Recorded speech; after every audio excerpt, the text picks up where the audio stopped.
Bonjour, dans cette vidéo, je vais vous montrer comment utiliser Pebly Connect, qui est l'équivalent de Zapier en beaucoup moins cher. Comment l'utiliser pour faire cette chose-là que je vous explique maintenant, c'est-à-dire quand on a une chaîne YouTube, quand on reçoit un commentaire sous une vidéo, on veut faire que ce commentaire reçoive une réponse automatique, personnalisée, de suite, et aussi que sur nos groupes Facebook et nos pages Facebook, on reçoive une notification, en tout cas un message est envoyé disant cette vidéo a reçu un commentaire de la part de telle personne, voici son commentaire, voici la vidéo, le lien quoi, vers la vidéo, qu'est-ce que vous en pensez de ce commentaire, si vous voulez réagir, allez-y, allez sur la vidéo YouTube. Voilà ce qu'on veut obtenir à chaque fois qu'on reçoit un commentaire sous une vidéo de notre chaîne YouTube. Donc c'est pas mal. Le... Pourquoi on veut faire ça? C'est parce que comme ça va faire plus de commentaires dans nos vidéos YouTube, parce qu'on va utiliser l'audience qu'on a sur Facebook pour envoyer plus de gens, à chaque fois qu'il y a un commentaire, pour envoyer plus de gens vers cette vidéo qui suscite des commentaires. Et ça fait une boucle, en fait. Et aussi, chaque personne qui poste un commentaire, elle a une réponse immédiatement, donc de la part de la chaîne YouTube, qui dit bonjour en reprenant son nom, euh, merci pour ton commentaire. Et puis là, on peut lui donner un lien, aller voir le lien vers une page de capture ou lui donner un cadeau ou autre. Et on peut aussi mettre quelque chose de unique pour que les messages soient toujours uniques. Alors ça, par exemple, moi j'ai pris les proverbes français. Donc j'ai trouvé une liste sur internet de proverbes français. Je les ai mis sur Excel, en fait, de Google, qui s'appelle Google Sheet.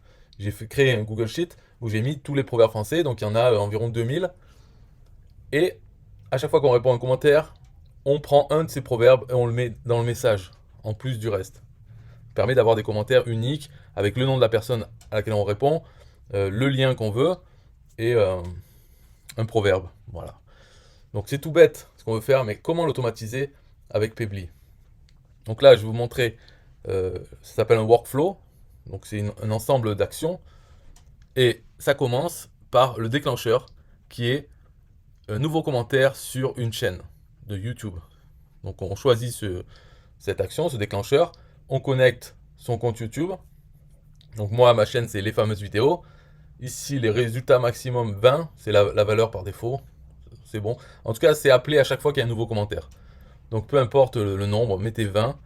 Et quand on reçoit, donc quand il est appelé, quand ce workflow est exécuté, il a des informations. Il a le nom de la personne qui a posté le commentaire, le contenu de son commentaire, l'identifiant de la vidéo, l'identifiant de la chaîne, etc. Avec tous ces petits éléments, on peut composer un message pour Facebook et le message qui répond aux commentaires. Donc premièrement, ça c'est le déclencheur. Ensuite, on fait des actions. Là, c'est de choisir un nombre au hasard. Donc pour ça, on choisit l'application Number Formatter by Pebly. C'est une tâche gratuite, parce que dans Pebly, il y a les tâches gratuites et payantes. Mais bon, peu importe ça, disons. Mais quand même, c'est important quand on voit qu'il y a marqué Free Task, elles ne coûtent rien, donc elles ne prennent pas sur notre quota qu'on a par mois d'actions. Donc toutes ces actions de sélectionner les choses au hasard, c'est gratuit. C'est bon à savoir, ça permet d'en choisir beaucoup, de faire beaucoup de hasard pour pouvoir avoir des messages uniques.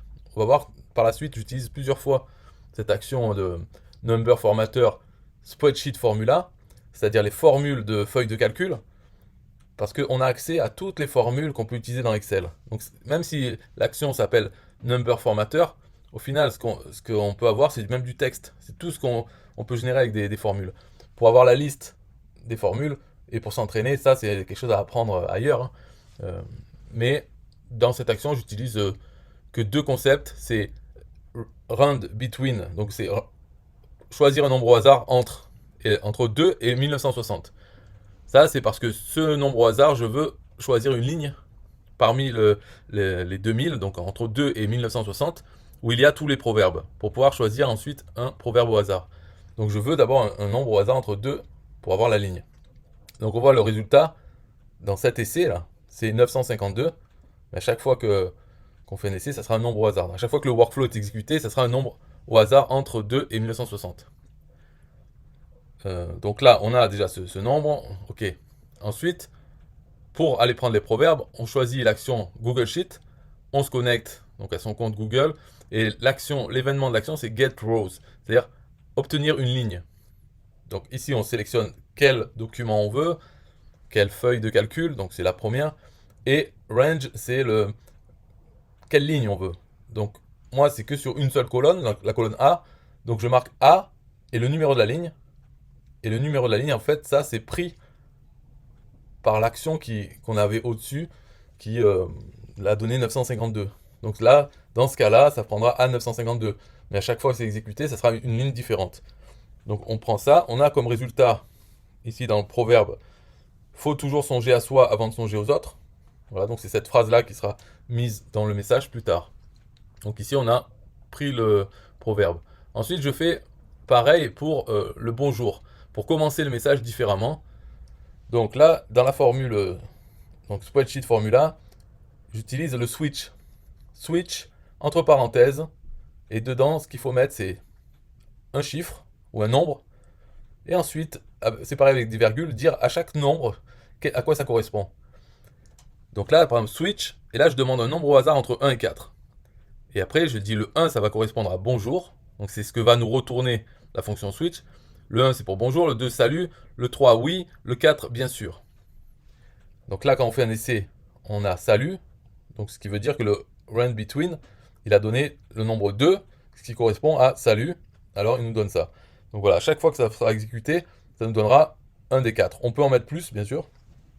Et ça, je l'utiliserai pour introduire la réponse aux commentaires en disant bonjour, salut, oui, bien sûr, etc. J'aurais pu en mettre plus pour faire plus de diversité dans les réponses. Là, j'ai mis 4. Et ensuite, je fais la même chose, mais avec les emojis.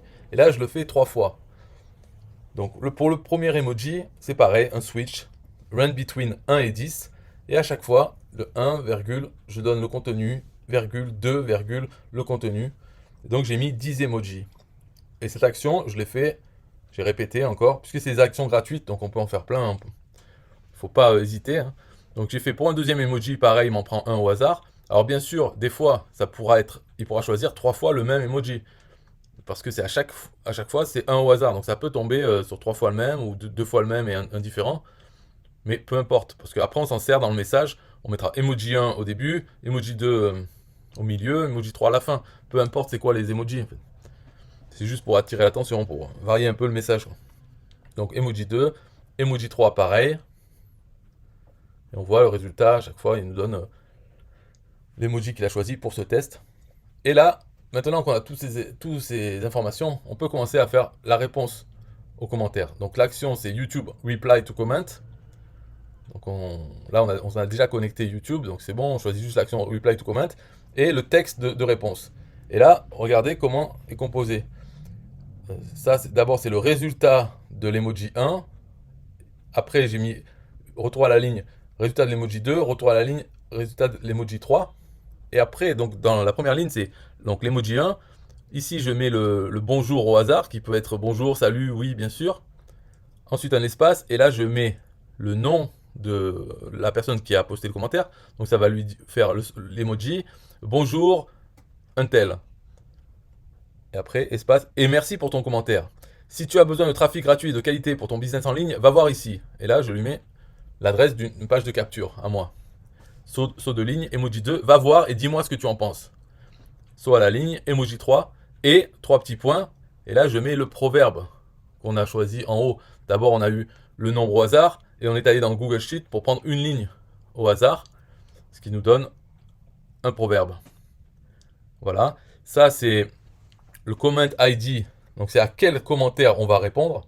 Et ça, on prend aussi le comment ID qu'on a dans la première action. La première action qui est le déclencheur, c'est quand on reçoit un commentaire, il nous donne plusieurs informations, dont le nom de la personne qui l'a envoyé et autre chose, et l'ID du commentaire. Donc on reprend cet ID pour lui indiquer à cette action à quel commentaire répondre et quoi répondre. Donc voilà, ça va envoyer le commentaire sur YouTube. Ensuite, j'ai fait une autre action, c'est encore YouTube, c'est obtenir les statistiques de la chaîne. Donc à chaque fois, il va chercher, alors on lui dit dans quel ID de chaîne. Donc là aussi je reprends l'information que j'ai dans le déclencheur, la première action, c'est l'ID de la chaîne. Bon, c'est toujours la même, donc je pourrais mettre directement l'ID en clair ici, puisque pour ce workflow, ça sera toujours la même chaîne. Il ne change jamais cet ID. Mais pourquoi pas mettre celui-là, c'est pareil, donc voilà, c'est pour ça que j'ai mis ça. Mais on pourrait prendre l'ID de notre chaîne et le mettre en clair, figé, quoi. Donc ça va me permettre d'obtenir des statistiques sur la chaîne. Statistiques, c'est quoi? C'est le nombre d'abonnés, le nombre de vidéos, le nombre de vues, le nom de la chaîne, d'autres choses comme ça. Ça, je m'en sers parce que je vais l'utiliser pour le message que j'envoie à Facebook. Ces informations, si je voulais les utiliser dans la réponse aux commentaires sur YouTube, je l'aurais mis avant de répondre aux commentaires YouTube. Donc là, je le demande à ce moment-là parce que ensuite, donc la prochaine action, c'est d'envoyer sur Facebook.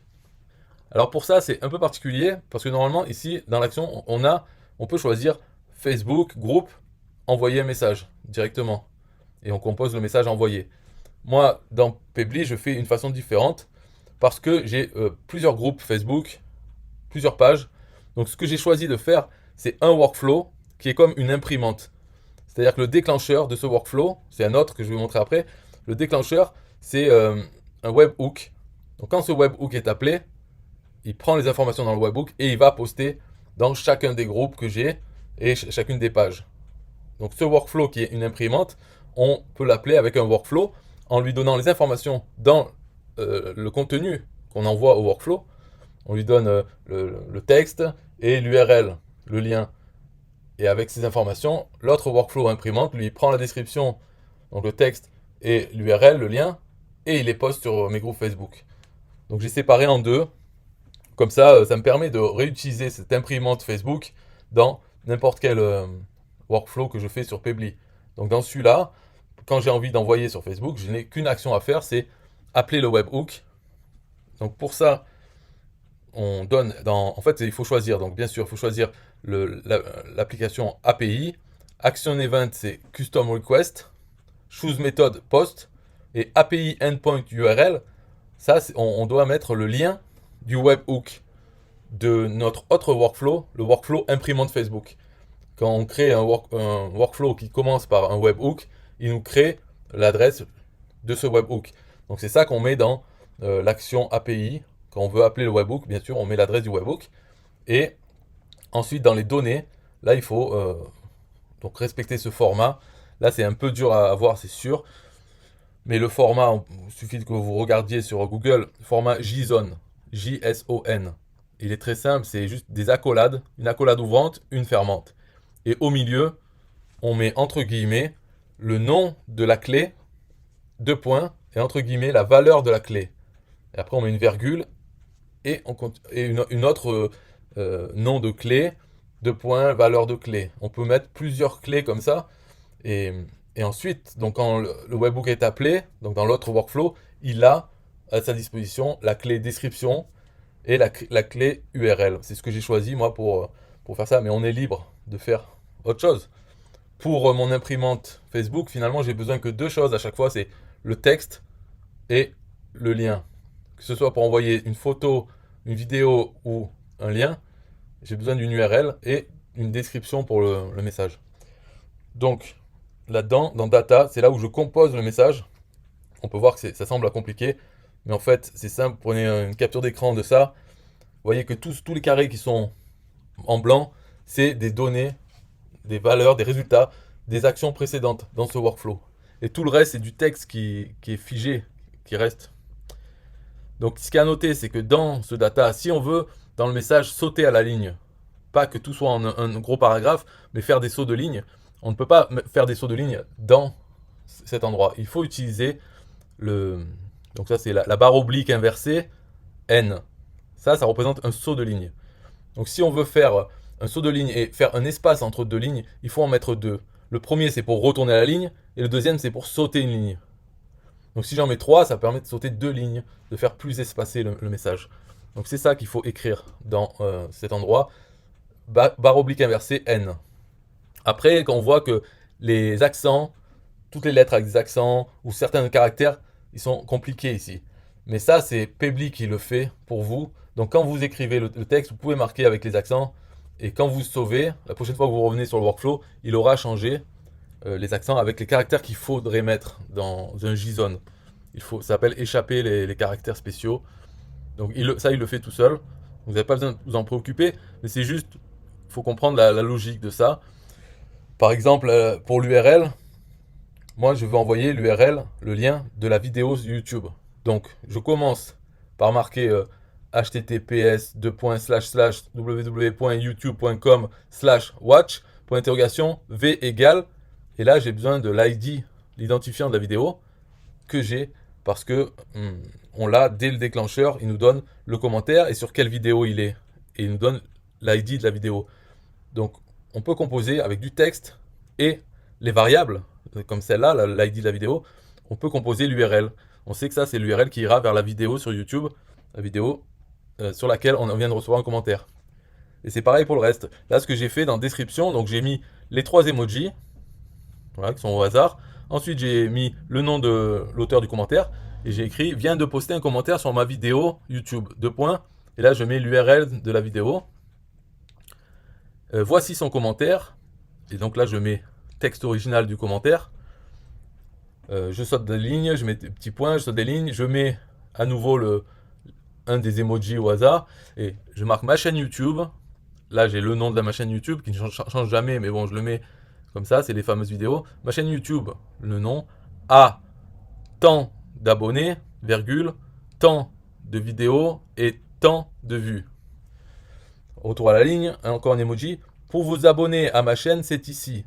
Là, je mets l'URL de ma chaîne avec le point d'interrogation sub _, confirmation égale 1, ce qui permet que quand on arrive dessus, hop, de suite, il nous demande de nous abonner à la chaîne. Ensuite, je saute la ligne. Alors, que pensez-vous du commentaire de... Hop, je remets le nom de la personne. Point d'interrogation. Saute à la ligne, un emoji. Et là, je mets le proverbe au hasard. Et des petits points. Voilà, donc le proverbe, c'est vraiment, ça ne sert à rien, ça fait un peu bizarre, mais ça permet d'avoir un message tout le temps différent. Même si le reste des variables fait qu'il sera différent. Mais là, avec ce texte, moi j'aime bien. C'est fun. Ça coûte rien, pratiquement. Enfin, d'aller chercher le commentaire, ça coûte une action, mais peu importe. Et je trouve que c'est bien d'avoir des commentaires. Enfin, d'avoir des proverbes, ça fait un peu bizarre, donc c'est toujours bien. Les emojis, c'est fait pour ça aussi, pour attirer l'attention, pour faire un peu, voilà, et bien avoir un peu un texte qui veut rien dire, qui fait bizarre, ça permet de mettre un peu de fun pour pas cher. Voilà. Donc là, c'est la fin de ce workflow, et je vais juste montrer mon workflow imprimante, parce que vous voulez peut-être le faire, c'est une bonne façon, ça évite à chaque fois. Bon, si vous avez qu'un seul groupe ou une seule page Facebook, vous pouvez mettre juste une action, poster sur mon groupe, et l'autre, poster sur ma page. À chaque fois que vous faites un workflow, vous pouvez faire ça, c'est plus simple, c'est vrai. C'est beaucoup plus simple d'ailleurs. Parce que même dans le message, vous pouvez mettre les retours à la ligne et tout ça, vous n'avez pas besoin de vous embêter avec le JSON, avec les webhooks, etc. Mais si vous avez plusieurs groupes, vous avez envie de poster sur tout, ben, ça serait mieux de faire comme moi, c'est-à-dire de faire un workflow imprimante. Donc je le montre. Comment il commence, c'est simplement le déclencheur Webhook by Pabbly. Donc c'est gratuit, hein, le webhook. L'appeler, c'est gratuit. C'est après qu'il y a des tâches payantes. Donc voilà, donc le webhook by Pabbly. Et les actions, ensuite, c'est juste Facebook group, post message. Post message. Donc c'est toujours ça. J'ai plusieurs groupes. Là, je choisis mon groupe. Et dans le message, moi, je le compose aussi, le message, puisque je mets ce que j'ai reçu dans le webhook dans la description. Et je mets retour à la ligne, publication envoyée automatiquement avec Pabbly Connect. Je mets l'URL de ma page que j'ai faite pour promouvoir Pabbly Connect avec mes liens affiliés. Donc ça fait que cette imprimante Facebook, à chaque fois qu'elle envoie un message, il y a le message et la dernière ligne c'est publication envoyée automatiquement avec Pabbly Connect. Donc pour les gens qui voudraient voir ce que c'est Pabbly Connect, ils arriveront sur ma page où j'ai une vidéo où j'explique et avec mes liens affiliés. Voilà. Et dans lien, je mets ce que j'ai reçu dans le webhook dans URL, dans la clé URL. Et ensuite, les autres, c'est pareil, c'est B, C, D, tout ça, c'est mes groupes sur Facebook. E, F, G, ils sont tous pareils, comme le A, quoi. Voilà, c'est tout pour cette vidéo. Si vous avez des questions, vous pouvez les poser, bien sûr. Si vous posez votre question sous ma vidéo sur YouTube, eh bien, ça sera transmis sur Facebook. Vous recevrez un message automatique parce que j'ai ce workflow activé sur ma chaîne lesfameusesvidéos.com. Et donc dans le lien de description, vous avez la page, ma page de Pebly Connect si vous voulez le prendre. Voilà, c'est tout. Bye bye.